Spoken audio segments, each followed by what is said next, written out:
Hello and good morning for our live viewers. My name is Curtis Menke. I'm the McHenry High School College and Career Counselor. Welcome to the College Planning and Exploration presentation. I see we have a couple of live viewers with us already. If you're watching this live, in YouTube, there is a comments field there, and you can actually type in questions and we can see that live and respond in real time to you. So that is the advantage of joining us for the actual live stream. If you're watching the recorded version of this, again, we are glad that you were able to engage with us and join for the content we're going to share with you as well. I am joined by a couple of colleagues as well. I'm just going to go down the row as far as how I see them on my end. We have a partner from MCC. Dominic, care to introduce yourself? Hi, yes, my name is Dominic. I am what is called a new student enrollment coach over at McHenry County College. I help students with I always say step zero, right? Understanding the school, applying for the school, and getting just started on those first steps. All right. Ms. Bacigalupo? I'm Nicole Bacigalupo. I'm a sophomore counselor, and I have students with last names A through LE. Excellent, thank you. And Ms. Buchanan? Hi, my name is Amy Buchanan, and I am the junior counselor for letters A through LE. All right, so we'll hear from all of our partners a little bit in the presentation. To my colleagues on screen right now, something I didn't mention pre-show, there's a private chat button on the right side of the screen. So just kind of keep your eyes on that, and that's how we can communicate with each other during the show. So I'm going to pull Dominic, Ms. Bacigalupo, and Ms. Buchanan off screen. And I'm going to start with a couple of just some fun facts and some intros. I always like to start every presentation I do by showing this slide. This slide appears in basically every presentation I do, especially with students. It kind of captures, honestly, the entire point of my role as college and career counselor, and that is to help students identify possibilities for life after high school, whatever that next immediate step is, and then come senior year, act on those possibilities and see if we can make them real. The goal that I state that we have for all of our students at McHenry High School is get trained or educated in something once you earn your high school diploma with us. And if that something falls into one of these four very broad categories, you've met that goal, whether it be military options, workforce training, which I define as careers that do not need 4 years of college, do not need a bachelor's degree. A lot of our trades-based options are there. And then the two at the bottom, which are very similar, and both result in that 4-year bachelor's degree, whether it be starting away from home directly at a 4-year school, or whether it be starting at our local in-district community college, McHenry County College, with the intent to transfer to that 4-year school. Here's what we're going to cover today. We're going to start with some fun facts. We're going to share some of the main resources that we use to support our students and our families. Then we're going to talk a little bit about the college prep. What can our students do while they're at McHenry High School to prepare for college? The admissions factor. So in other words, what do colleges want to see from our students? We're going to talk just a bit about financial aid and scholarships. We do have a bigger presentation that we're going to be doing next week on that, because honestly, that topic really is a whole animal in and of itself. And we want to make sure that we give that topic the due attention it deserves. And then we will end with hearing what our local partner MCC has to offer. Keeping things simple. Life after high school, it's a big topic. It's a scary topic. There's costs, there's decisions. We like to keep things as simple as we can and how we engage our families on this topic. So I like to summarize all that into one word that kind of captures how we work with students at every grade level. Our audience for this particular presentation is primarily sophomores and juniors. At the sophomore year, we encourage discovery, and discovery we kind of frame as self-discovery. Get to know what your interests are, what your skills are, what your values are, who you are as a person. And then once you have a better understanding of who you are, then 11th grade, junior year, we explore. We take a look at what is out there beyond the walls of McHenry High School, what is out there, where is out there, how much is out there, so that senior year we can act on those. I'll kind of start with just, again, a broad overview. So I have a feeling most folks tuning into this particular presentation are their students are considering quote unquote college options. And, as I'm working with seniors right now, early on in the school year, I like to tell seniors that, every time you submit something to a college, an application, any supplemental materials, that school is trying to determine if that applicant is going to be academically successful, if they're going to fit into the campus community, and ultimately if they're going to be happy and they're going to stay there. And we encourage our students to kind of take a similar mindset as to how they're looking for schools. Where do I see myself being successful? Where do I see myself fitting in? And where do I see myself staying and being happy? A little fun and games here. I know that we won't have any live responses. We did do an in-person version of this presentation last night. It would have been the evening of September 11th at the time of this live stream, which is the morning of September 12th. And we asked our live in-person audience last night, there's over 2,800 four-year colleges in this country. How many of those accept 10% or fewer? Sometimes we think college is this huge unattainable thing that only students with straight A's attend, or only students who take every advanced placement course possible are able to attain. In reality, of those over 2,800 colleges, only 33 of them actually accept fewer than 10% of applicants. So honestly, the entire point is that college is attainable for just about every student if that's something they want to pursue. If someone wants or needs a bachelor's degree, there are ways to get that. And of those 2,800 colleges, 75% of them, over 2,000 of them, accept at least 75% of candidates. Now, please don't mistake me as thinking that we're lowering a bar by any means, but we want to make sure that college is attainable for everyone.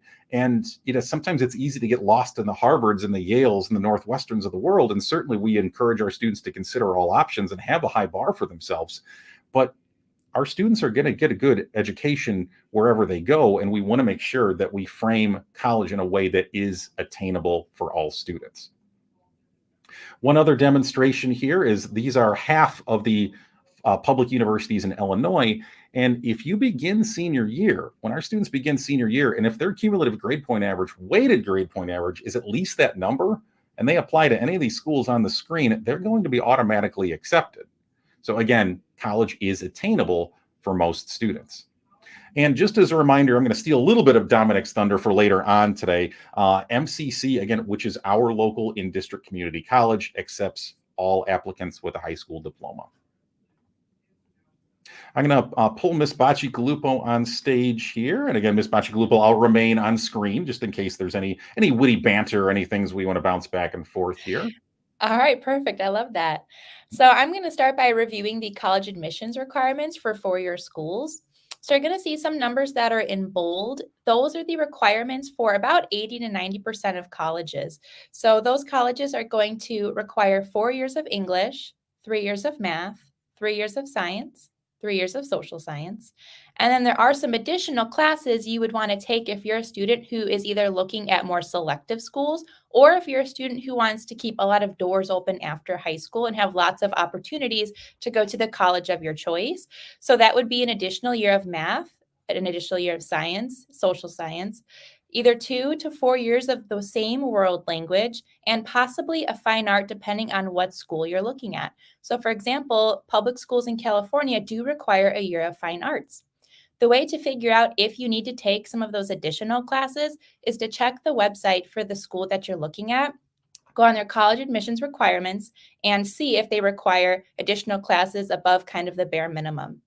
Now, some websites are easier to navigate than others. If you're having any trouble finding what the college your student is looking at requires, they can come to us. We'd be happy to call the admissions office.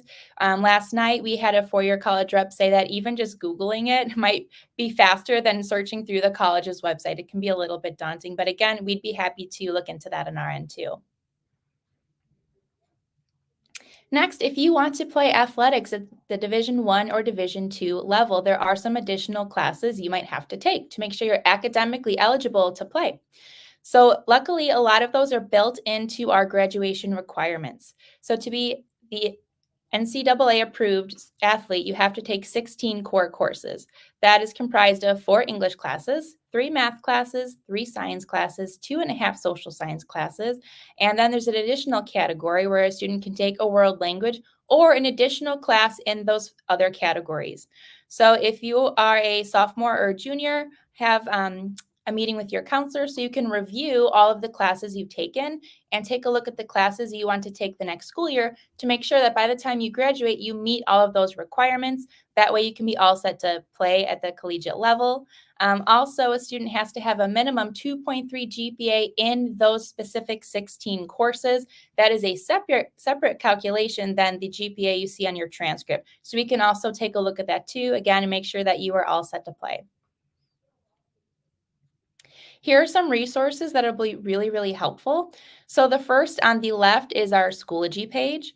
So when students log into Schoology, they have a link for all of their classes where they access their class materials, but they also have this class called Next Step Resources, and the class icon for it is up in the right-hand corner of the presentation. Actually, it's that orange looking forward arrow, so it's really easy to find, but that's where students can access all of the resources I'm going to go over.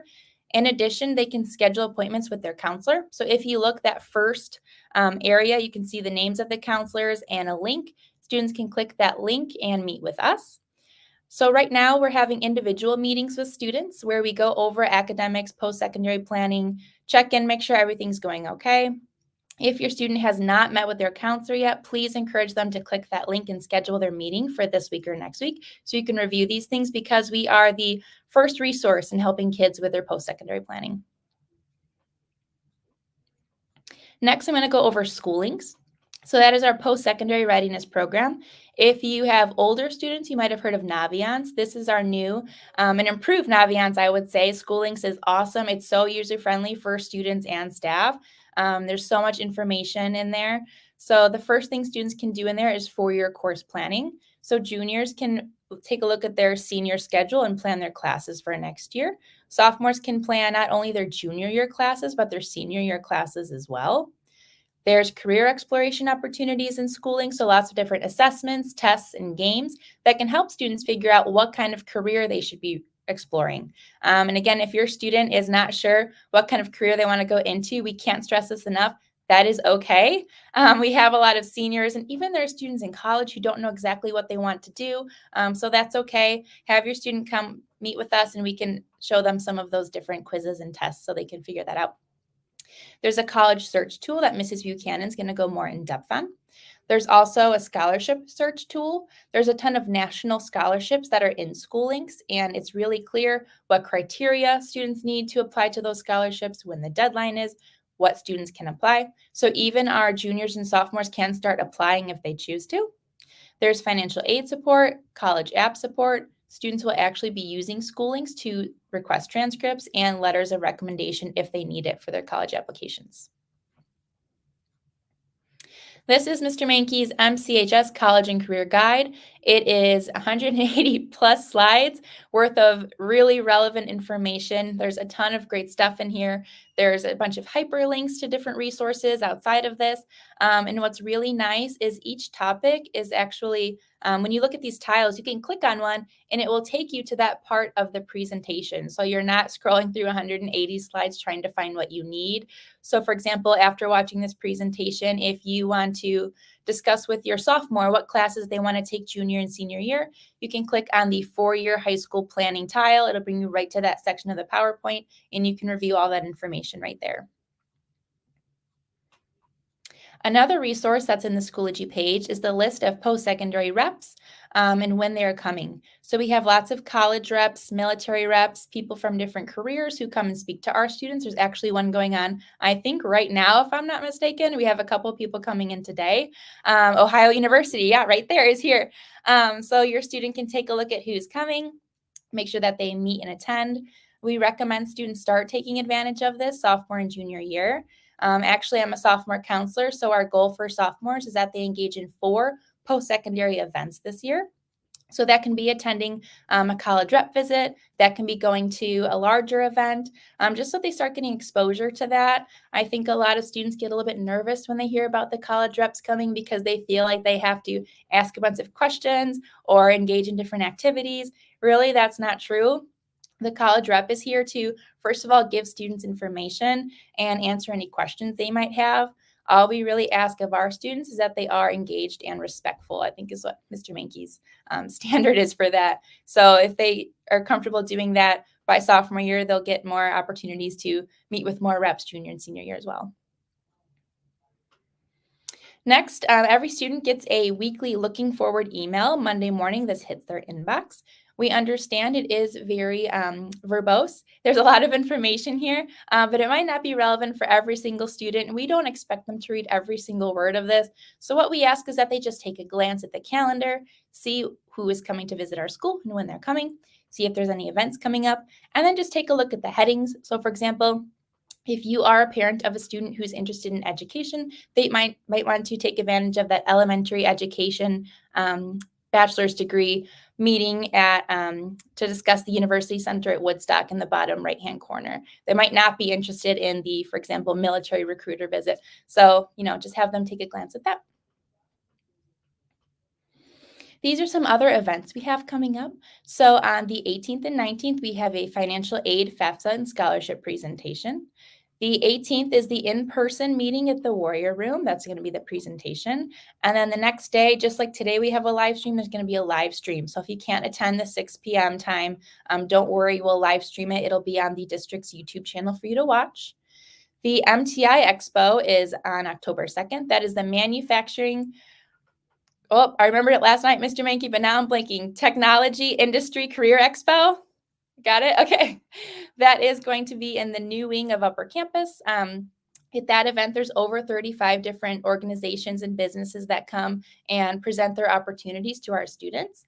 I know MCC sends a few reps who discuss apprenticeships and internships in fields such as manufacturing, engineering, autos, those kinds of careers. So if your student is at all interested in those types of careers, have them come and go to the MTI Expo. It's really cool. We have students from all over the county that come. On October 10th, MCC is hosting their 4-year college fair, where again, over 120 schools come and present about their college. They have different booths. It's not even just local colleges, it's colleges from all over. You don't have to be even thinking of going to MCC to attend. It's for all students in the county. It's a great opportunity for students and parents to just walk around, talk to reps, get a bunch of materials. You could probably walk away with a whole stack if you really wanted to. That's how many people are there. And again, just learn more about different colleges. On November 6th, there's a military recruiter panel in the Warrior Room at 6 p.m.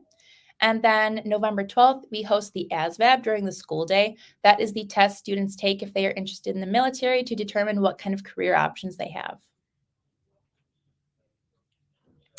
Next, I'm going to talk about fit factors for students who are looking at colleges. So there's a lot of different factors to take into account when you're looking at making your list of schools. It can be really overwhelming. There's over 2,800 schools, and how do you figure out which ones are a good option for your student? So there's some criteria to look at, and the main ones that we like to highlight are institution type. So is your student looking at a 2-year college, a community college? Are they looking at a 4-year school? Are they looking at a big public school or a smaller private school? And then location and proximity to home. Is your student interested in kind of staying local, maybe in the Midwest, so they can come home on long weekends, breaks easily without having to book a plane ticket? Or are they saying, I want to get the heck out of McHenry County and the heck out of Illinois, and they're looking at going somewhere warm with a beach, which I wouldn't blame them for doing, right? Programs and majors. If your student has a major in mind that they're pretty set on, you want to make sure that the college they're going to offers that major. That kind of defeats the purpose of them going to college because they'll have to pick something else they might not like as much. So that's definitely a main criteria to look at. Enrollment size, is your student looking at a large, 40,000 student population type campus, or are they looking at something that's maybe a little bit bigger than McHenry High School, maybe 2,000-3,000 students? Cost and institutional awards. If your family has not discussed finances with your student yet, I know it's an uncomfortable conversation sometimes, but it's so important to start those early, just so your student is aware if they have any help, what that looks like and what their burden is going to be in terms of finances. Are they going to have to look at loans? Just so that they can keep that in mind when they're making their list of schools. So it's good to also sort these criteria into needs and wants. On the right-hand side, there's some other criteria to consider. So a lot of different things to look at when compiling your list of fit factors. And if I just mentioned all those things and you're like, I have no idea where to even begin, big school, small school, public, private, how do we know what the heck we want and what is a good fit for our student? I can't stress enough, go visit some college campuses. You can't really tell what a college is like until you set foot on campus and talk to some people at the school. For example, if you go to Northern Michigan's website, it's beautiful. There's a beautiful banner with lots of nature scenes, and the sun is out, and there's flowers and fields and kids sitting, outside enjoying the sunshine, which is fantastic in the summer. But if you go and visit Northern Michigan in December, you're not going to see any flowers, right? You have a better chance of seeing a moose or something up there. So again, go visit. Juniors and seniors get 2 days each year for a college visit. Breaks usually are more convenient for students and parents. Just keep in mind, if you're going on Thanksgiving break to visit a college, chances are that college is probably also on break. So you're not going to really see the big picture. You're not going to see the students in the cafeteria or on the quad and see how they interact and what that looks like. If you do visit, make sure that you go through the admissions office. I've had students who say, I just want to drive to a school, see what it looks like and walk around and not meet with anyone. And I mean, that's better than nothing, but you're really missing out on seeing what the classes look like, the dorms, the labs, the cafeteria, asking questions of the admissions rep, maybe scheduling a meeting with the financial aid office. And when you go through an admissions rep, they actually keep track of how interested you are in that school, and that goes into demonstrated interest, which we'll talk about later. Next, I want to talk about different disability services, so 504 and IEP. And if you're not sure if your student has one of those things, they probably don't, because there's several meetings that happen each year to review these plans. So if your student has a 504 or IEP, we highly, highly recommend making sure the schools they're looking at have an Office of Disability Services. And also, when you go to your college visit, scheduling a meeting with the Office of Disability Services and bringing that plan with you. So making sure that you have a hard copy of the 504 IEP and taking a look at your students' accommodations and making sure that school offers similar accommodations, if not the same accommodations, so that your student is supported at that school. And again, that's so important so students can be academically successful. And if your student starts school and they have one of those plans and then decides later in the semester that they want to have a plan at college and they haven't started that process, they haven't reviewed the paperwork with the Office of Disability Services, it's hard to put that in place. It takes some time. So just make sure that you do that before you attend that school to make sure that all of that's set up. Next, Mrs. Buchanan is going to come talk about public Illinois universities. All right. Sorry, I had to unmute myself. As far as public universities, Illinois universities have a lot of benefits for students. There's some things listed here on the slide. One really big one is the MAP grant.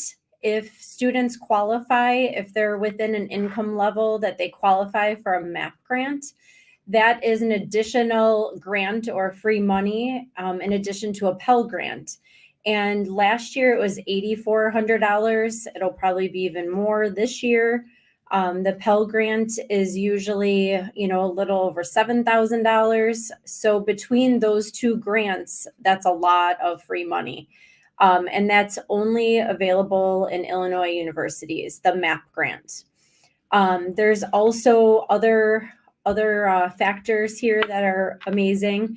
As far as AP scores, if a student scores a 3, 4, or 5 in public universities in Illinois, they do have to give the college credit. There are some universities outside of Illinois that can kind of pick and choose if they want to give the college credit, say for a 3 or any of these scores, they can kind of pick and choose. Whereas Illinois, they must give the college credit for the AP scores of 3 or above. Another thing too is we do offer many, many courses in dual credit, and that is through McHenry County College. And as far as the dual credit in Illinois, most likely the universities will accept that credit because it's literally through McHenry County College here in Illinois. So that's another benefit to staying in Illinois. Also, a huge, huge one is the seal of biliteracy. So if a student is found to be proficient in 2 languages, whether it's Spanish, Arabic, Polish, whatever the second language is, if they pass their ACT or SAT English as a certain score, and then take an additional test for the second language and pass that as far as being proficient, then they can earn the seal of biliteracy. It's actually amazing because you get a stamp on your diploma, but also Illinois universities will give up to 12 credits of college credit for the seal of biliteracy, which is equivalent to almost a full semester, which is a lot of savings and money. So there are many, many perks to staying in Illinois with all of the things listed above. In addition, there are many universities, as listed on this slide, that have specific free tuition and fees for students that meet an income level criteria. All of these universities have jumped on board. It started with a couple, and now there's many more choices, which is amazing. So students can really have the opportunity to break down those barriers of being able to afford to attend college.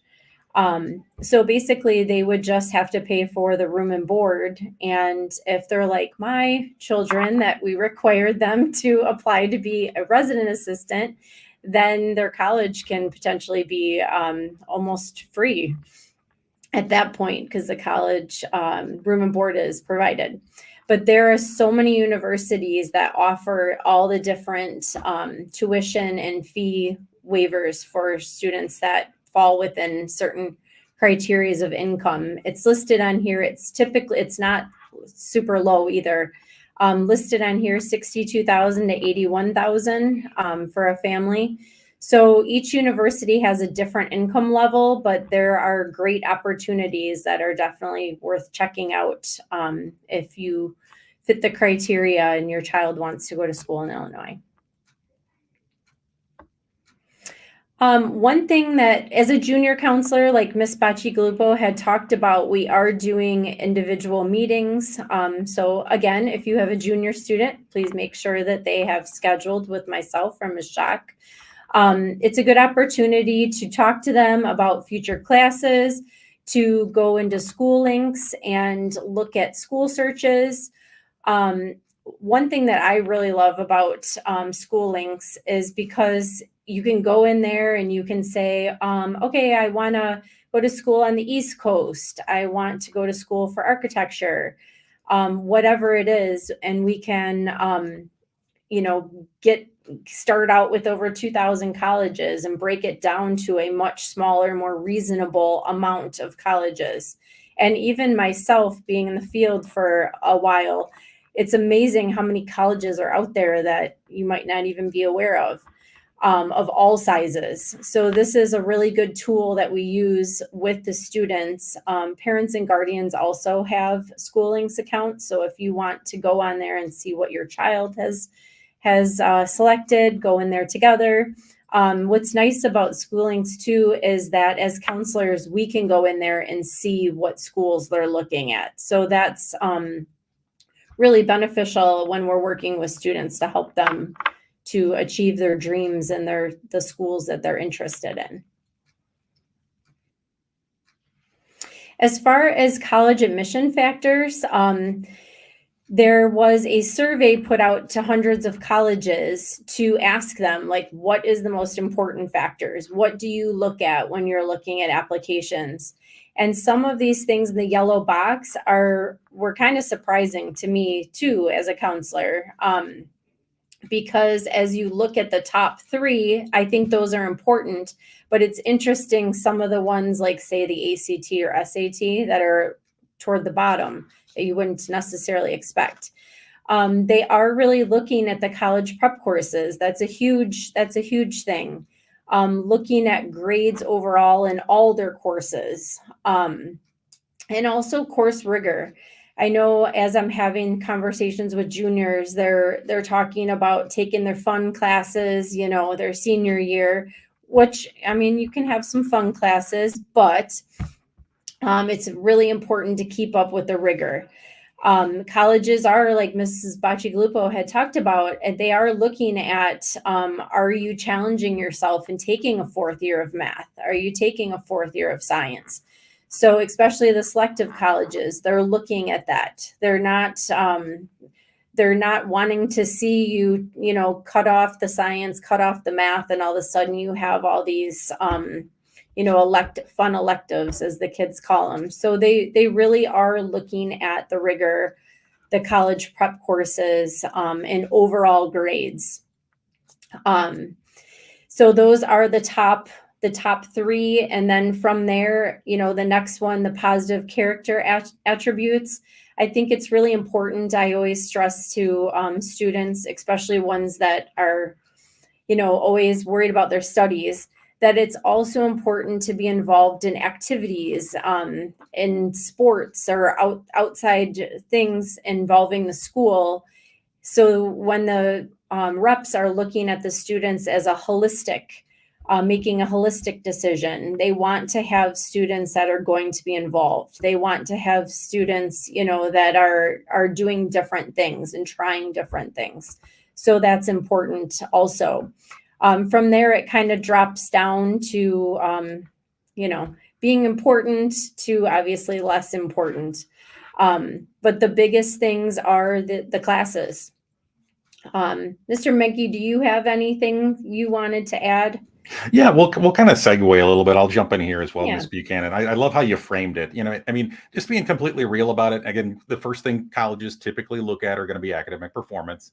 That I discourage parents and students from getting too lost sometimes in the word rigor. As we established at the beginning of the presentation, there are some highly selective schools that are going to count AP classes and do all that. However, most of the schools, the regional schools that are within 4 or 5 hours of here, just want to see successful students. And of course, they want to see students who are challenging themselves in an area of strength and who aren't just sitting back and kind of earning easy A's. But there is a balance to this. We want to make sure that students are successful and healthy in the present to set them up for that longer term success down the road as well. So I'm going to pull Miss Buchanan off the stage here. And I'll just, before I go on to the next slide, I'll kind of use this to segue. There's a couple items that are towards the bottom of this list that used to be a lot higher. One of them is class rank. If we went back about 15 years, class rank would have been somewhere between 50 and 60%. Considered that to be really important. I am glad personally that class rank is not looked at by most schools as one of the primary factors anymore, because I kind of see class rank as golf. In golf, you can't influence or impact the performance of others. So I like the fact that most schools aren't looking quite as closely at rank anymore. And then kind of segueing to our next big topic, test scores. If we went back about 10 years, test scores would have been over 60%. Thought that was one of the most important things that colleges looked at. However, as I pull up our next slide here, test scores are not looked at the same way as they used to be, at least by most schools.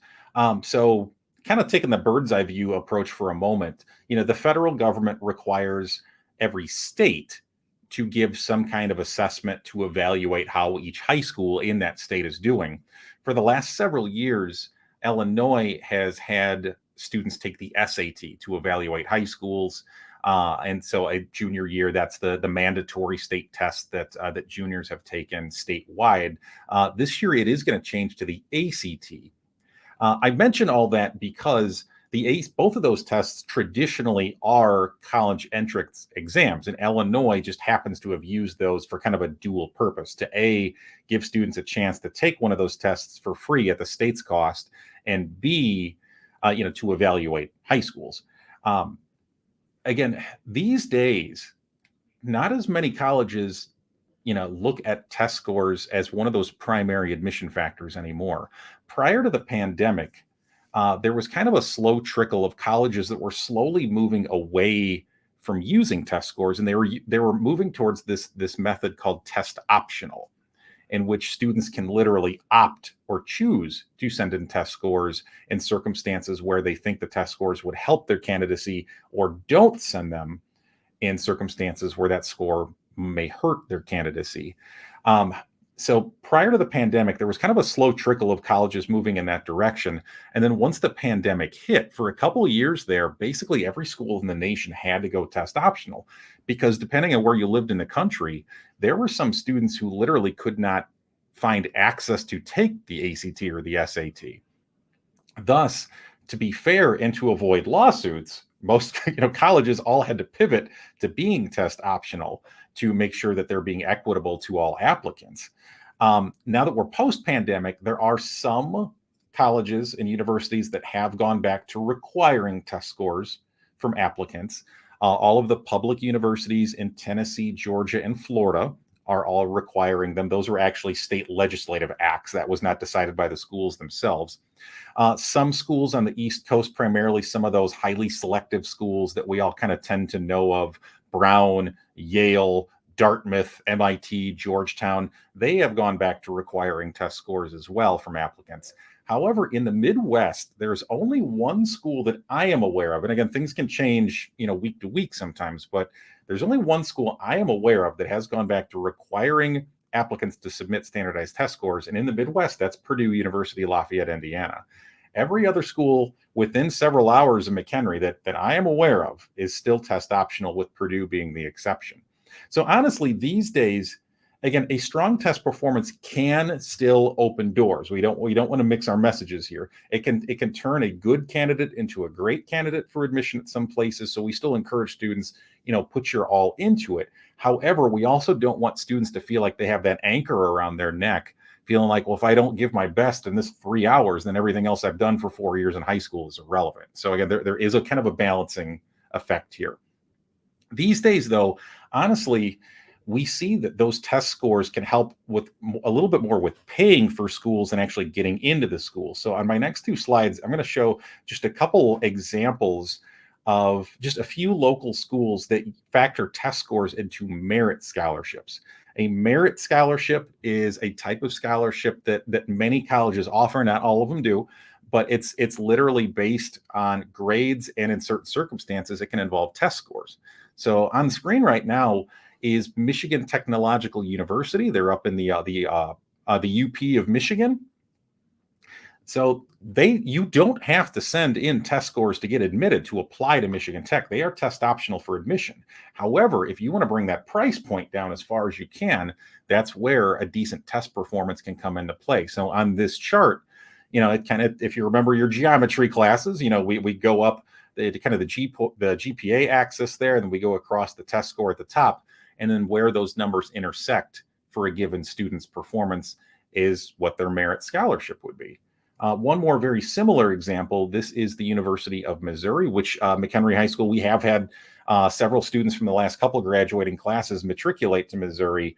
And this is another example. This is a non-resident, so non-Missouri residents. Again, we see the same thing. We see the GPA on one side, we see the test scores across the top, and where those numbers intersect for students would be merit scholarships. So again, in these circumstances, test performance can literally pay.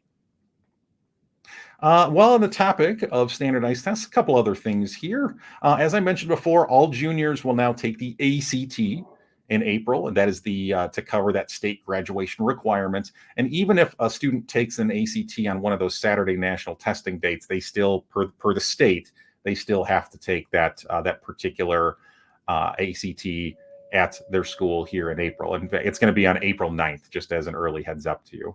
To help our juniors prepare for the ACT, because the last couple of years they've done practice SATs, we are going to have here at school on October 16th, we're going to have a practice ACT for all of our juniors to take. Kind of that second set of bullet points here on the screen.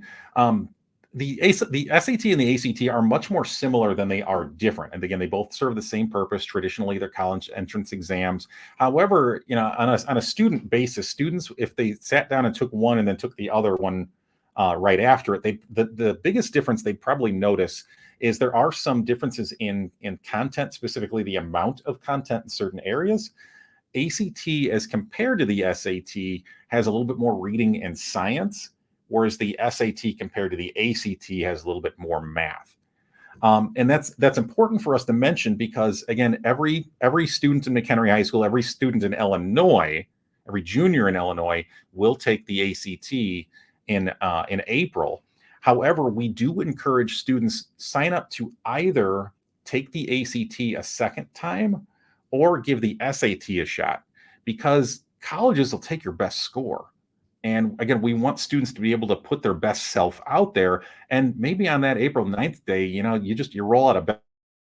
You didn't get a lot of sleep the night before. Maybe there's some kind of family event or a health circumstance going on, and you're just not able to perform at your best. So we want students to put themselves in that position to have, to perform at their maximum on these things. And so we encourage students sign up to take, again, the ACT a second time or the SAT on what are called national testing dates. Each of these two testing organizations offer, they provide their test on, usually it's about 8 or 9 Saturdays throughout the year. You go to their websites, you sign up for it on your own. We can help you with that. There is a fee to it. However, approximately 40% of McHenry High School students qualify for the free and reduced lunch program. So those 40% of students can come find myself or your generalist counselor, and we can give you waiver codes to break down that barrier for you.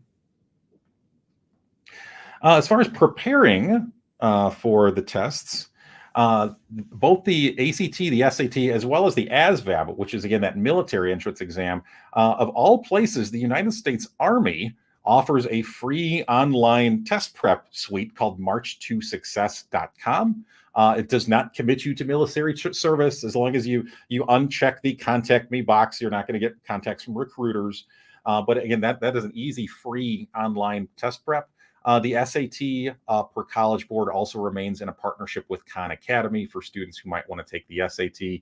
In the College and Career Center, we have print books that students can use. Some people just like to flip a book. That's why we always have a couple of copies here. The district, typically after winter break, will offer some kind of formal test prep sessions as well. And honestly, the best way I would say to prepare for these tests is just pay attention in class, which of course has no monetary cost as well. One last note on tests. One other optional test that's going to be offered to juniors this year. It's called the PSAT NMSQT. That stands for Preliminary Scholastic Aptitude Test, National Merit Scholarship Qualifying Test. Feel free to impress your friends and family with your knowledge of that acronym. That is going to be an optional test for juniors this year. It will be sometime towards the end of October. We're still working a couple of logistical things out. The district will provide more information on that within the next week or two. However, we strongly encourage juniors considering anything involving the word college to take this. The results are not used for college admissions. However, there are two big outcomes that can come out of a strong performance on this, and they're related to each other. One of them is, depending on performance, students can earn certain recognitions, academic recognitions, that they can list on college applications, on scholarship applications senior year. And the other one, which is the bigger of the two, is that this can actually qualify people for national level scholarships, including national merit standing, which is a pretty nationally prestigious recognition. All right, a couple of other notes, kind of just as long as we're on the topic of colleges here, and I'll turn things over to Dominic here in just a couple of slides. So heading into senior year, perfect world, we like to see our students kind of have 4 to 8 schools on their final application list, with at least a couple of those being schools that are kind of in that likely range to make sure that we have some options. When to apply? Most four-year college applications open up on August 1st of senior year. There's a handful that'll open July 1st. There's a handful that wait till September 1st. Typically, September, October, November are when most four-year college applications are completed. Again, every place has a different deadline, though. And again, we make sure to work with your seniors on how to identify that. I'm going to give 2 quick notes about paying for what's next. Again, we do have other events coming up next week on paying for college. I'm looking through my scroll here to see if I can get that back on the ticker here as well. But again, we're going to have a financial aid presentation, financial aid and scholarships, in person the evening of September 18th at 6 o'clock in the Warrior Room. And then we'll also offer another live stream version of that as well. Just because, again, this paying for what's next is really its own separate hour-long presentation, and we don't want to rush that. I'm going to give just a couple quick notes on that today. Financial aid, very simply, is help from the government to pay for what's next. Students apply for financial aid by completing FAFSA. The FAFSA, it's an online form. You do it at fafsa.gov. Can't stress this enough. It's .gov, not .com. It is a free application. Literally, the first F in the FAFSA acronym is the word free. You should never have to pay any money to look for free money, and it's done during the fall of senior year. When you complete the FAFSA, there are 3 types of financial aid. Grants, which is free money. You do not owe anyone anything. And the formula for who is eligible for grants is largely based on family income. The other 2 types of financial aid are student loans, which is borrowed money. Typically, the federal government does not charge as high of an interest rate as if someone went to their family bank to ask for a loan. And then there's also work study jobs. A work study is technically a type of financial aid. In reality, it's a part-time job on a college campus, but it's tax-free income. So it's pretty simple, and most work study jobs are not too cumbersome. The other thing we'll briefly mention today about paying for what's next is scholarships. Again, scholarships, it's similar to grants in that it's free money. You don't owe anybody anything. You find them in 3 main places. The biggest one, honestly, is from the schools themselves. MCC themselves, they offer over 100 scholarships every semester, and that's just one example of schools that are out there. We have local partners that offer scholarships that are come available senior year. And then there are national level scholarships, which students can look for using online scholarship tools such as the one in School Links. All right, moving on. I am going to bring Dominic, one of our partners from MCC, on screen to talk about what MCC, our local in-district community college, offers. Dominic, again, just cue me when you want me to move on with slides.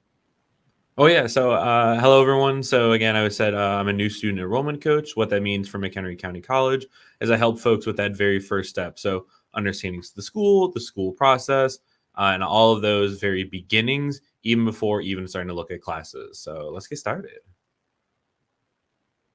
So the very first part is MCC, as being a local community college for McHenry County, is a lot of our programs are built to transfer. So what this will mean is a lot of students will come here and take maybe a summer, a year, or maybe even full 2 years, try to gain an associate degree, and understanding that many of the courses, their coursework and what they're doing are all built to transfer, meaning to move to larger schools and larger places.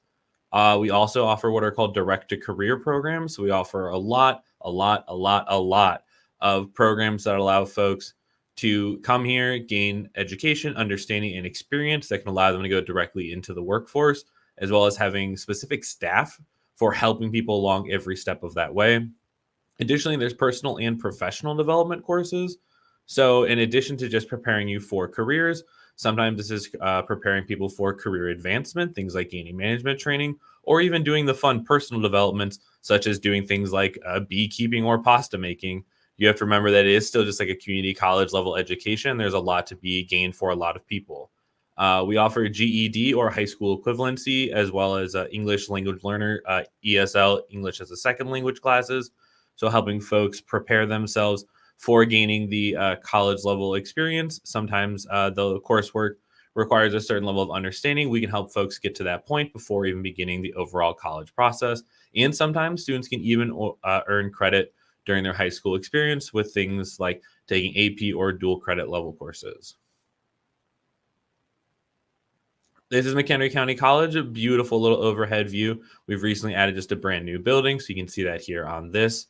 Mr. Mankey mentioned earlier, so we are what is called an open enrollment school. What that means is all applicants are accepted.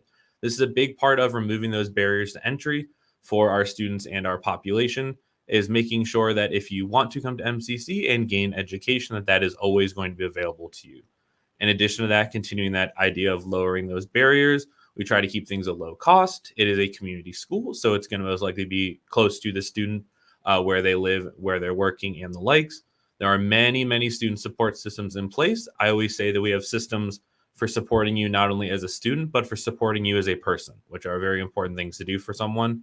And in addition, just like Mr. Mankey was mentioning before, there's a lot of financial assistance, not only in the free applications. I've got entire teams of people who just help understanding those applications for folks, but as well as scholarships and other forms of assistance. This is a quick overview. I think it's always important to show to students that even though it is a community college, it is going to give you many of the same experience that you would expect from any larger institution as well, while giving you all of those close to home options. So you're going to find things like you having your classic clubs and organizations, everything from movie appreciation to the paranormal and beautiful, athletics. So we have 8 teams here that compete out of the school and all over the area. We offer on-campus fitness centers. There are systems in place for getting internships and apprenticeships. So part of that direct to the workforce understanding and training is we have these systems in place to allow you to not only gain that experience, but gain it with industry professionals. There are success coaches. So these are folks who, like myself, I'll help students when they're in this early process. And then we have members of our team who will help students and give them that support while they're students as well. So you'll never be on your own. We offer mentorship programs, so working with fellow staff members. It was mentioned earlier that a lot of schools will have access and disability services available for those students who had them during their time in the high school experience. A part of this is always going to be self-advocation. What we mean by that is most likely the students themselves will need to approach the department and bring that information to them. We will typically not reach out to the students in any way without them coming to us first. And of course, student employment. There are many opportunities all across our campus for the students to both have time to learn, but as well as gain employment. Things like monitoring our front desks, working in our cafeteria, or even helping out at certain offices. There are many opportunities across campus for students to gain employment as well. This is just a quick overview of the different types of programs that are offered. So I said before, we have a lot of programs that are built to transfer. There are 4 specific degrees that are the ones that are built to transfer. But these are the programs that allow students to begin a slight specialization and then move that over to complete the higher levels of education for that program. We offer an AAS degree. These are Associates of Applied Science. So these are typically programs that mean the student is doing very specific and specified work while gaining their associate degree to be very specific to the field and the work that they want to go to. We have our certificate programs. A certificate is going to be specific to exactly what it is you're trying to do. So say if you were trying to gain a certificate in graphic design, you would take graphic design classes and graphic design classes only, learn those skills, and earn that certificate specifically in those skills to then hope to use those in the workforce. And then the same thing with those career trainings. It is very specific and specialized instruction and understanding and education for that student so that they can gain the exact skills and knowledge that they'll need to go direct to the workforce. There's a quick overview of those transfer programs. So there are 4 different ones. There's going to be in arts, science, engineering, and then the fine arts. So these fulfill the IAI. So this is supporting the Illinois Articulation Initiative for general education. So in addition to gaining courses that are very likely and possibly guaranteed to transfer, you'll additionally get this elective crediting. This is typically students who want to use MCC or other community college resources to complete their first 2 years before going on and completing a larger 4-year degree. You can find that information on our site, and we are even offering a brand new location in Woodstock, this was mentioned earlier, called the University Center. This offers students, as students of MCC, to have a local resource to complete that education while remaining local. This is a quick overview of that University Center. So they're currently working with Aurora University, Northern Illinois University, Roosevelt University, and Southern Illinois. You can see at the bottom, it's located in the Woodstock Square. It is right off the train station, making it easy as possible for students to access, trying to make sure that we maintain as few barriers as we can. You can see at this top here, it says a 2+2 articulation. What that typically will mean is students will use their first 2 years here with MCC. They will then transfer to be one of the students of these 4 universities, but maintain being here in the area and taking those final 2 years at Woodstock. It is these schools' instructors, but they're taught here locally for you and for our students. This can allow people to gain bachelor's degrees, and they're working on master's degree programs as well. They're trickling in for each person. So it'll be the university courses, professors, and degrees.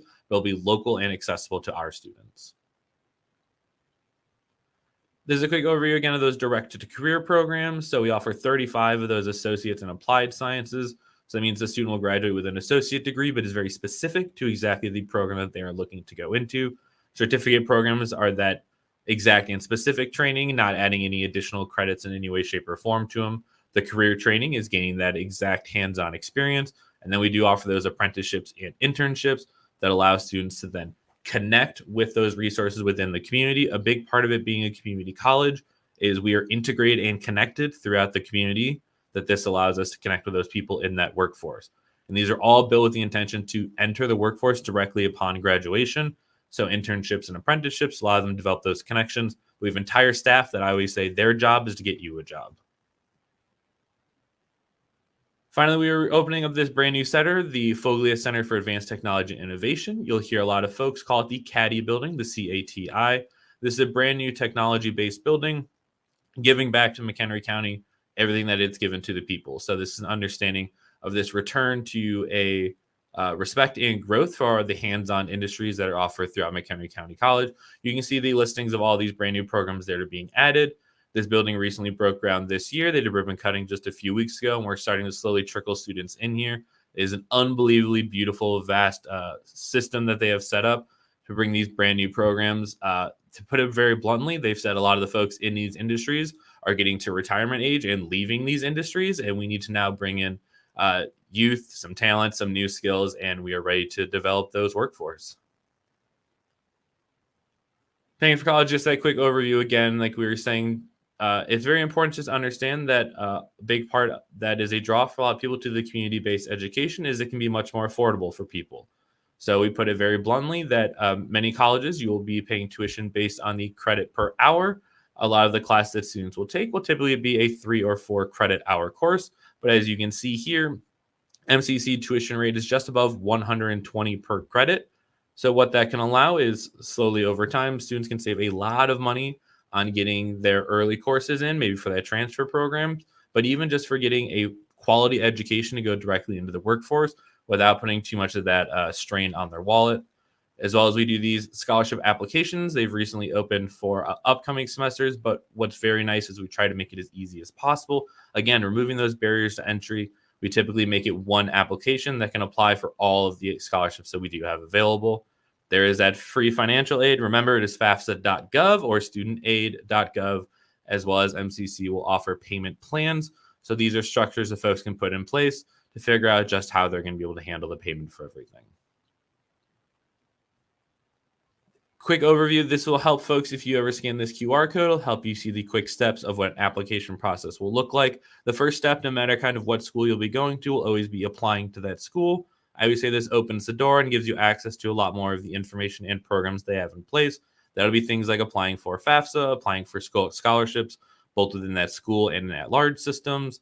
You'll always want to send over transcript info so they can understand your previous education to get you, one, set up for your education with them, but as well to understand, help you out with that scholarship and other information.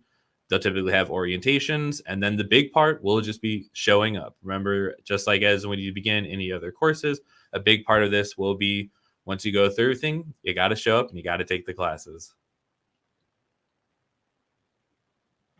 All right, I'm going to jump back in here. Dominic, well done. That was a great overview of what MCC offers. And again, they really are our strongest local educational partner, post-secondary educational partner. There's a reason why, well over 40% of our students at McHenry High School take their next step directly into MCC. I know last year's senior class, it was 42%. Some of those in transfer programming and some of those in your shorter term workforce training programs.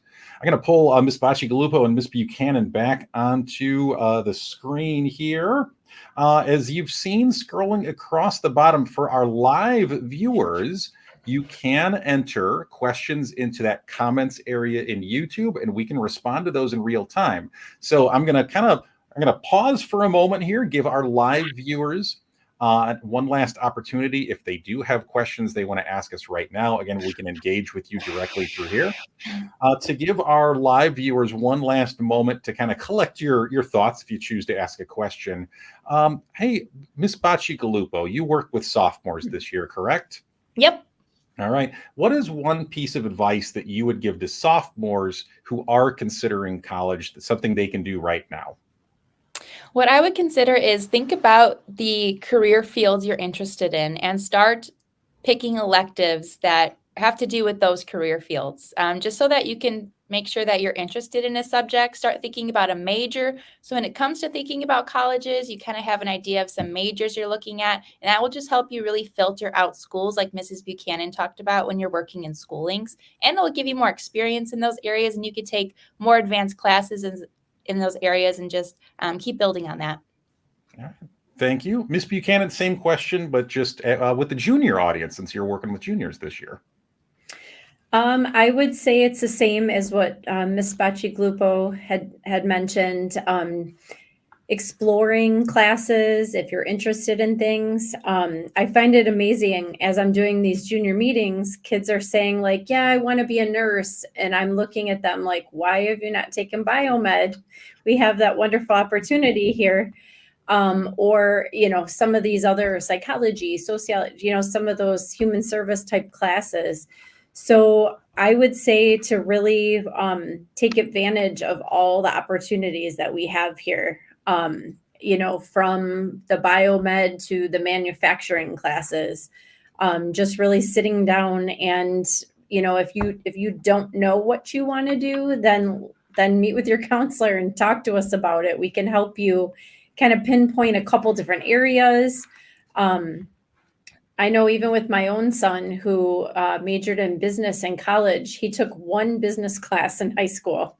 So of course I had to go back and say, if you went back, what would you have done?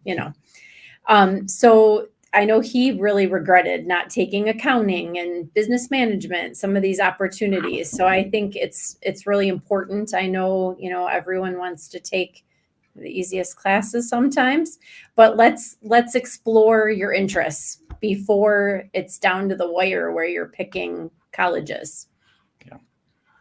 All right. Well said, both of you, Ms. Bacciaglupo and Ms. Buchanan. I am not seeing any questions from our live viewers, so I think we will wrap things up here. On behalf of my colleagues at McHenry High School, Ms. Bacciaglupo, Ms. Buchanan, as well as our amazing colleagues over at MCC, definitely including Dominic, we thank you for watching this, whether it's live, whether you're watching the recorded version. And folks, as we tell our students, always ask yourself, what are you looking forward to?